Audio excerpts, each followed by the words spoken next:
আসলে কিছুদিন আগে আমি লিচু দিয়ে এমন একটা রেসিপির ছবি শেয়ার করেছিলাম যেটা দেখে অনেক আপুরাই কিন্তু অবাক হয়েছিলেন এবং তারা এই রেসিপিটি জানতে চেয়েছিলেন। আর এটা হলো লিচু দিয়ে তৈরি পায়েস। তো মূলত এই আপুদের জন্যই এই রেসিপিটি শেয়ার করা, আশা করছি আপনাদেরও ভালো লাগবে।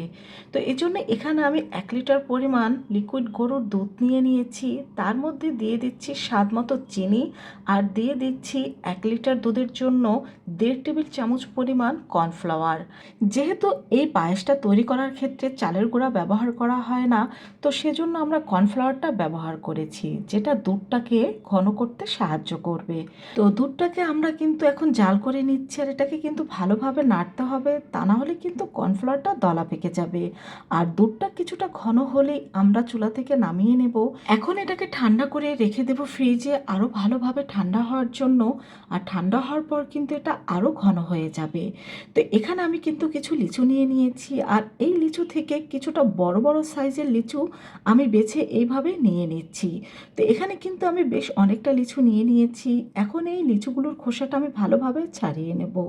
আসলে আমার ছেলের এই রেসিপিটা খুবই পছন্দ, তো বাসায় লিচু আনা হলেই কিন্তু এই রেসিপিটা তৈরি করা হয়।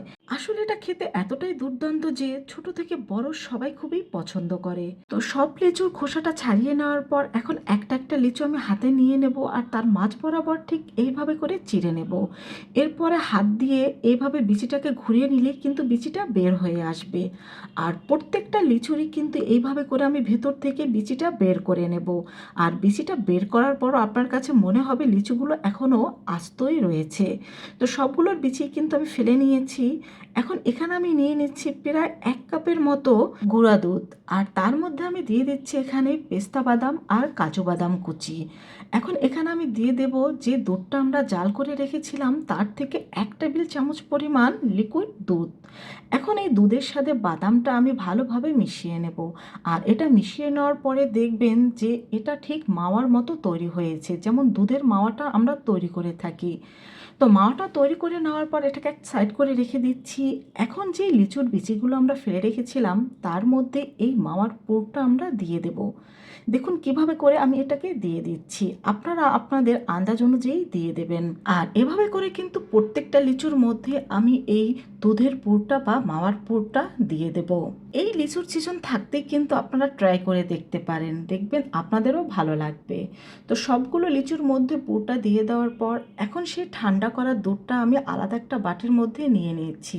দেখেই বুঝতে পারছেন দুধটা কিন্তু আগের চাইতে ঘন হয়ে গিয়েছে। এখন এই দুধের মধ্যে কিন্তু আমি লিচুটা দিয়ে দিচ্ছি। আর গরম দুধের মধ্যে কখনো লিচুটা দিতে যাবেন না, এতে কিন্তু দুধটা ছানা কেটে যেতে পারে। আর এরকম ঠান্ডা ঠান্ডা লিচুর পায়েস কে না খেতে পছন্দ করে বলুন। এই তো আমাদের পারফেক্ট লিচুর পায়েস তৈরি। আশা করছি আপনাদেরও ভালো লাগবে। আল্লাহ হাফেজ।